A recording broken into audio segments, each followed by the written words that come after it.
Good afternoon, everyone. This is David with Bolivar Live. Well, uh, we've got a little something happened here this afternoon, and what you're looking at now is the radar scope that I use. We don't have the other one. We were having some computer problems, but between the flying and more, I guess you could say, the eye really forming.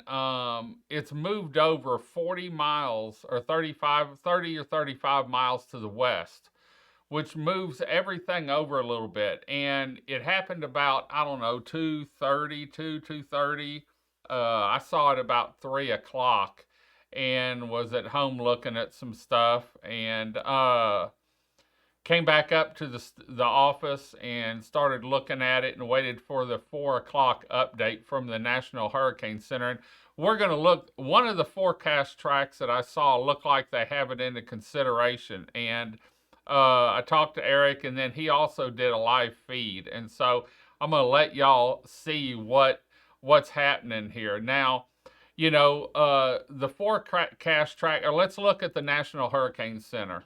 Right now, we've got tropical storm watches up through about High Island. And then it goes to tropical storm warnings, probably somewhere east of High Island, over to about the state line, Port Arthur maybe, and then goes under the hurricane warnings, and then back. So everything's moved over a little bit. And typically they're talking about this storm intensifying, and if it does, hopefully it'll move back to the east a little bit. But it changes up things a little bit here, and I'm not petrified or anything, but I don't feel as good as I did because it jumped once and it may do it again. And Eric just texted me and thought we would have tides here 2 to 5 foot now because of the move above normal. And so we are going to have a north wind though. Once this thing gets up, and we're going to have a north wind, and that's good for us because it blows water away from us and out of the bay, and hopefully will help on some of this. But 1 a.m. Wednesday morning, you can see it's due south of Galveston. And then about a 1 p.m. landing on Wednesday. And so this thing's going to move fast because it's Monday afternoon. You can see the 4 o'clock mark, and then you can see the Tuesday at 1 o'clock. And so we're really going to watch this, and especially tomorrow going into Wednesday, and then Wednesday, we're going to watch this, especially going in tomorrow evening and then breaking into that Wednesday morning, because that's when I think we'll have a chance of some tide elevation. And so, once we get that north wind, it'll take a little bit to blow it out. But we're going to come in tomorrow morning, do all the updates. In fact, I'm sure I'll be up tonight doing the updates. But I want to show you the forecast track real quick, and we'll go back to this. This is from Tropical Tidbits, and Levi Cohen does an awesome job with these. And typically the black line is the center from my understanding. And I think it's going to be a little bit more about there or a little bit more to the east. I'm not a weather person though. I'm going off past history. It seems like storms always move to the east a little bit. Hopefully this one does. Because right now you're looking at closer to Lake Charles, and bless their hearts, they had, the storms. Laura went through there, and then they just imploded a building, in fact, that was damaged during one of the storms.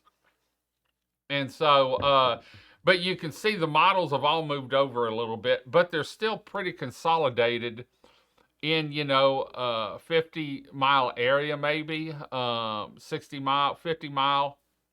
And so that's good there.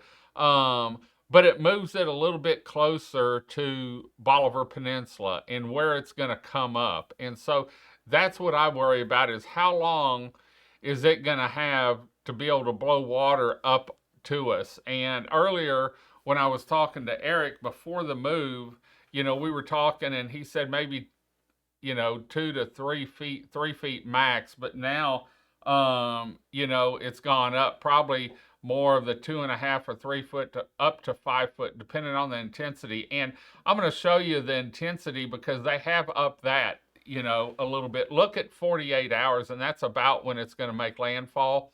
Um, just about everything's in. From what I'm hearing the meteorologists say, a Cat 1 could even be a low Cat 2. And some of them are saying it could intensify even more. And so, we're going to keep an eye on it. We're doing this strictly so you don't have to jump around and look at the different modeling and look at the different graphs and stuff. We try and put it all together for you. But the big thing is we're going to let you know what's happening here on Bolivar Peninsula. We'll be out early tomorrow morning. I think we came in about 3:30 this morning and started, and then did a live feed. I think it was a little after 5 or 5:30, and we're going to do that again tomorrow morning.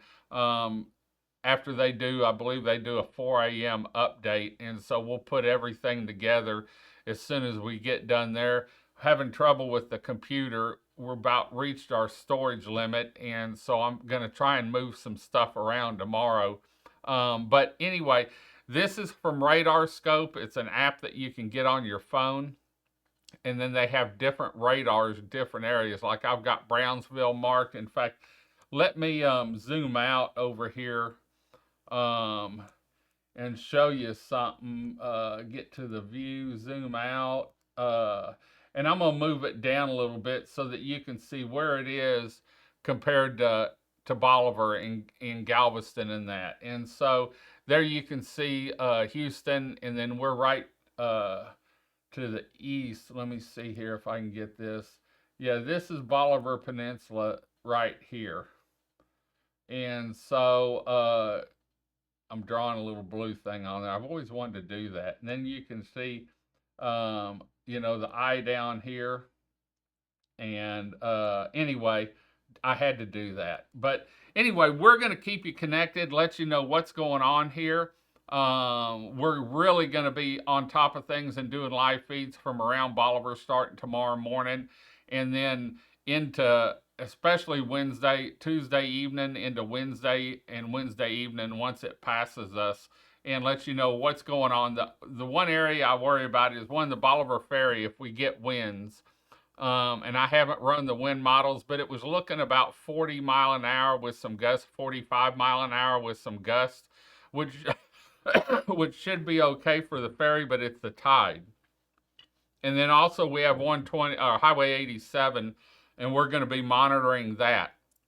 I haven't heard anything. I mean, Galveston County put out a little deal that was talking about preparation and that, and so we're going to try and see if they have anything else. I haven't heard of any evacuations or voluntary or anything, but when it's something like this and it's that close, it jumped 35 miles or so, 30 miles.